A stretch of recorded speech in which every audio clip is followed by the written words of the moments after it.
Okay, it is your goal to integrate this. Now, you may start by thinking to use integration by parts, which as we know is this formula. And that's not a bad idea. In fact, I will say that we're actually going to even do this. And then you may even argue, should I try to use a substitution? And then I would tell you, no, you probably shouldn't use a substitution in this case, because there isn't a substitution that would work, really. Right? If you let u equal x squared, well, that doesn't really make this e to the 2x go away, or even if you let u equal 2x, that doesn't really make this thing go away. So what you really should do is use integration by parts. Now, we could use integration by parts this way, or we could do integration by parts using a table. And whenever you have a x to the n power and e to the x, what you should always do is do this method because it will save you a lot of time. So x squared, okay, and then you take the derivative of this, it's 2x. Take the derivative of this, it's 2. Take the derivative of this, 0. Okay, let's make a table. And right now, let's just do a plus, a minus, a plus, and a minus. Now we don't really know, if you're watching this, you don't really know why I'm doing this yet, but it's all about to make sense in a second. Okay, so let's write a e to the 2x here. And let's integrate this. So we're going to get e to the 2x 1/2. If we integrate it again, we're going to get 1/4 e to the 2x. And if we integrate it again, we're going to get 1/8 e to the 2x. Okay, now what I did right here is I did integration by parts. That's why there's a plus, a minus, a plus, and a minus, because this is how this formula would work out if you were to keep doing it. And if you had to do this by integration by parts, it would expand to something like this, and it would get very long and very hard. Now, if you do this problem doing this method, it is exactly the same thing, it's just you made a table. Now, if you let this arrow go to here, this arrow go to here, this arrow go to here. So what I'm saying is you're going to multiply this together, and then you're going to multiply this together, and multiply this together. Then you sum it.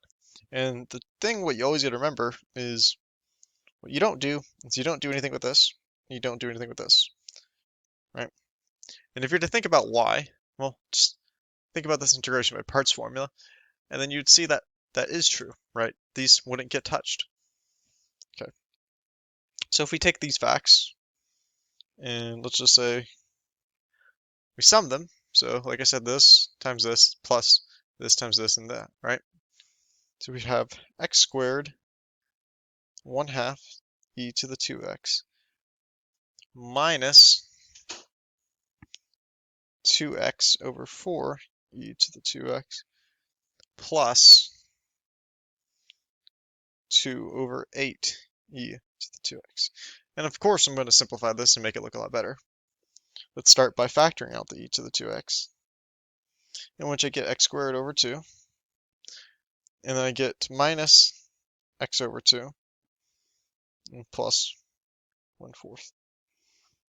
And you could simplify this all a little bit more by trying to get a common denominator, but I would argue maybe that's not worth our time. Let's just leave it like this. And let's put a plus c here. So this is your answer. All of that. And if you don't believe me, you could go type into Wolfram Alpha, or you could use this formula, the standard way, and do it the super long way. Or you could do this. And remember, it's always going to be a plus here, a minus here, a plus here, a minus here. And then you start by picking one of these. So you pick one of these. I'm going to give you a tip. Don't pick this one, because if you pick this, you're never going to get to 0. So what you always do is you pick the product, not the product, you pick the function, one of the functions in the integrand that will go to a 0 if you keep taking its derivative, so many times. And then you take this one, or whatever else it is, and you let that be the one that you integrate. And like I said, plus minus, because that's how the formula agrees with. The arrow, arrow, arrow. And you sum them, and that's your answer. And let me just provide proof. Here's Wolfram Alpha. Okay, right here, this is the same answer. All they did is, like I said, they wanted a common denominator, and they put the denominator out in the front, which is 1 over 4. So it's exactly the same thing as what we have here, right? If you were to pull out a 1/4, this would become a 2, and this would become a 2, And if we go back to this, that's exactly what I said. So there we go. Everything is the same.